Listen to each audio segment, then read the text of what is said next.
कारण सरांनी सांगितलं होतं एक्सरसाइज कंप्लीट झाल्याशिवाय तुम्हाला क्लासमध्ये एंट्री मिळणार नाही. तेव्हा रेग्युलर आपलं काम करून पथिकचा अभ्यास करून सगळं करायचं होतं, घर सांभाळायचं होतं. घरातली लोक जेव्हा स्पीचेस आपण करतो तेव्हा मोठमोठ्याने आवाज येतो, तेव्हा आजूबाजूचे विचारतात काय चाललंय बावडासारखं तुमच्या घरात. पण ओके, इग्नोर केला काही गोष्टी आणि येस कंप्लीट केला मी सगळ्यांमुळे. आणि आपले समीर सर, संध्या मॅडम आणि आज यायला मला काहीच प्रॉब्लेम नाहीये. आय एम हॅपी विथ दिस. दे देंगे.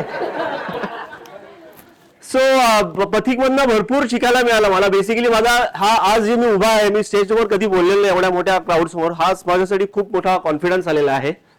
आणि क्रिटिकल थिंकिंग, डिसिजन मेकिंग वगैरे कसे करायचे त्याच्यातनं मला भरपूर शिकायला मिळालं यांच्याकडनं. आणि अजूनही मी ते शिकतोय आणि ते अप्लाय करायचा प्रयत्न चालूच आहे ऑफिसमध्ये. माझा विन्सिस हा होता तो मी कॉर्पोरेट ट्रॅव्हलमध्ये JSW इम्प्लांटमध्ये बसतो ऑफिसमध्ये as a Thomas cook staff म्हणून. कॉर्पोरेट ट्रॅव्हलमध्ये तिकिटिंग खूप लिमिटेड असतं आणि आलं की खूप येतं. पण आता हा जो आहे ऑफ सीझन आहे ॲक्च्युली, तर 100 तिकीटं होणं पण खूप मुश्किल असतं. पण ज्या पद्धतीने आपल्याला शिकवलं गेलं त्या पद्धतीने मी त्या प्रोसेसमध्ये मी फॉलो केलं. काही गोष्टी ज्या होत्या त्या प्लॅन केल्या आणि त्याप्रमाणे करायचा प्रयत्न केला. आणि मी 200चं टार्गेट घेतलं होतं. But I have reach to 211 tickets I have issued.